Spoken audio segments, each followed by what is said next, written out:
যে খুপড়ির মধ্যে তাকে রাখা হয়েছে, গ্রামে তো মুরগির খাঁচা এর চেয়ে বড় হয়।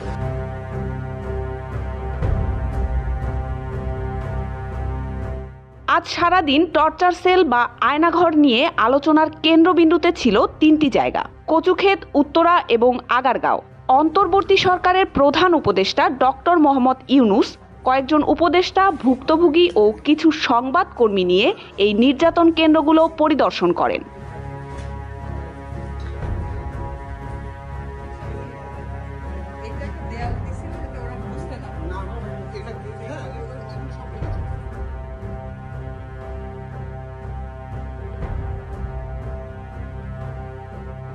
বহু আলোচনা সমালোচনার পর ডক্টর ইউনূসের আয়নাঘর পরিদর্শন শেষে প্রধান উপদেষ্টার প্রেস উইং বলছে, বাংলাদেশে এমন টর্চার সেল বা আয়নাঘর রয়েছে 700 থেকে 800টি। প্রশ্ন হলো, এসব গোপন নির্যাতন কেন্দ্রের মধ্যে আর কি আছে? ভুক্তভোগীদের অভিজ্ঞতা কি বলছে?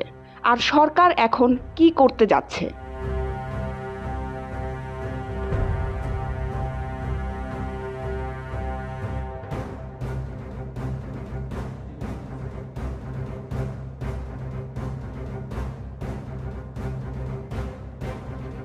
এসব গোপন কক্ষগুলো ছিল আকারে খুবই ছোট, যার মধ্যে কিছু কিছু কক্ষের আকার 4 ফিট বাই 2 ফিট।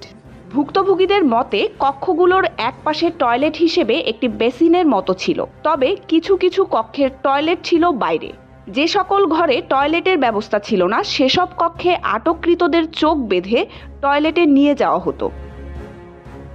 আলো বাতাসের জন্য ছিল না পর্যাপ্ত জায়গা। কক্ষের দরজা হিসাবে ব্যবহার করা হতো কাঠের এবং লোহার দরজা। নির্যাতনের জন্য ব্যবহার করা হতো বিভিন্ন চেয়ার ও বৈদ্যুতিক সরঞ্জাম। প্রধান উপদেষ্টা বলছেন, এইসব এভিডেন্স সিলগালা করে রাখা হবে, যাতে বিচারিক কাজে প্রমাণ হিসেবে ব্যবহার করা যায়।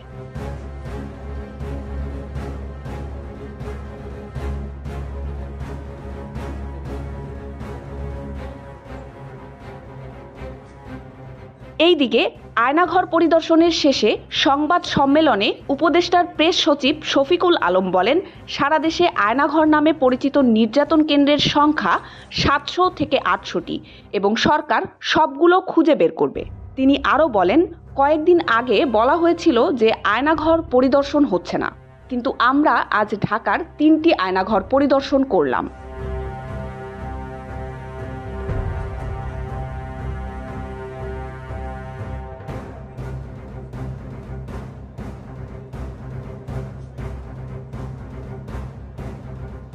অন্যদিকে আয়নাঘরে ভুক্তভোগী ক্ষতিগ্রস্ত এবং বেঁচে যাওয়াদের বড় একটি অংশকে সঙ্গে নেওয়া হয়নি।